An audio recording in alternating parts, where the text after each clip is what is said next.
The favor in award shows has been dropping year after year after year. So if you are not really fully into the Oscars, stick around, because I hope that through this video I can show you why, if you like movies, it's still very worth it to be following what happens in these races. And yeah, the biggest one is the Oscars.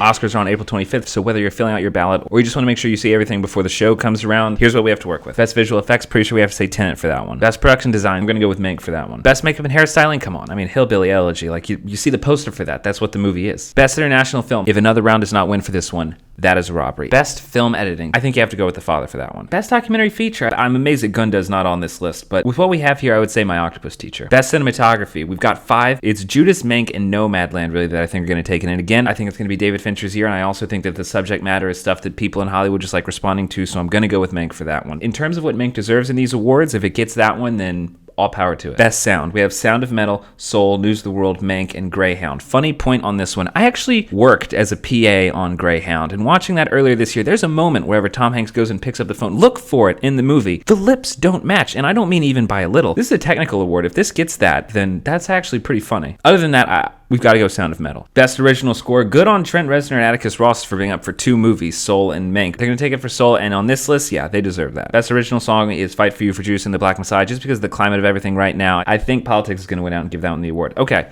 Then we start getting into the big ones. Best original screenplay for Judas and the Black Messiah, Minari, Promising Young Woman, Sound of Metal, Trial of the Chicago 7. This is really just supposed to be the Aaron Sorkin award. Almost anything Aaron Sorkin submits takes it for the award, so I'm going to go Trial of the Chicago 7 here. Best adapted screenplay, this is where the Borat problem comes in. I think we're going to go full political and give it to Borat. If we're going based on quality, then we're looking at Nomadland or The Father, and in that race, I think we're going with Nomadland. Then best animated feature, the real race here is Onward and Soul's taken it everywhere, so I think it's probably going to get it, but really Onward is the better story. Best actress in a supporting role, I mean, it's Glenn Close, right? In terms of performance, Glenn Close wins, but they're going to give it to Maria Bakalova, and that is just stupid. Best actor in a supporting role. Now, here's the weirdest thing. Daniel Kaluuya and Lakeith Stanfield are both up for Judas and the Black Messiah.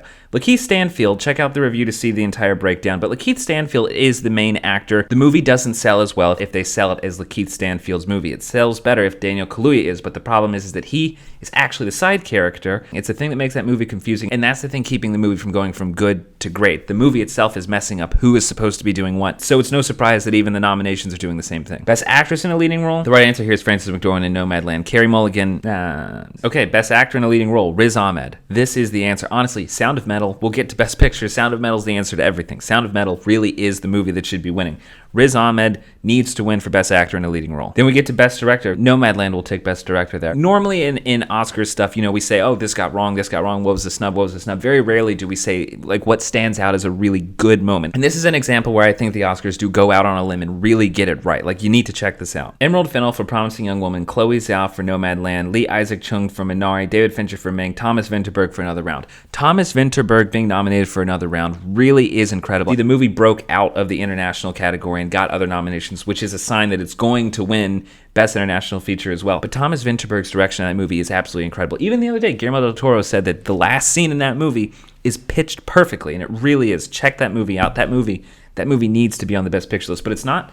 So we'll take Best Director list. That's fine. Based on this list, I don't think that's totally wrong either. And then here it is, Best Picture. The Father, Judas and the Black Messiah, Mank, Minari, Nomadland, Promising Young Woman, Sound of Metal, The Trial of the Chicago 7. There's always a divide between what you believe should win and what you think is going to win. So in terms of what's actually competing, we're looking at Judas and the Black Messiah, Mank, Promising Young Woman, and Nomadland. I'm going with Judas and the Black Messiah. I really think that movie's going to take it. Hollywood is really trying not to put a bad foot forward right now, and so that is the safest movie that it can pick. The reason you want to be following this stuff, getting an Oscar is going to open up more doors to these creative teams, so you want the most creative team to win, because then that's going to get you the best project, the best movie 2, 3, 4 years later. If we give an Oscar to a not spectacular product, then we're going to end up not getting a great return on that investment a few years down the road. So if we want to reward the best movies so that going forward they have more doors open for them so they can make even better and bigger projects without a lot of hassle, Sound of Metal is the one to win. But still, enjoy Oscar night. It's always fun. And come back here the Friday after the Oscars, and I'm going to have a reaction to what happened. Thank you so much for watching. This is 5 Minute Critic. Be sure to subscribe for more updates on reviews and movie news.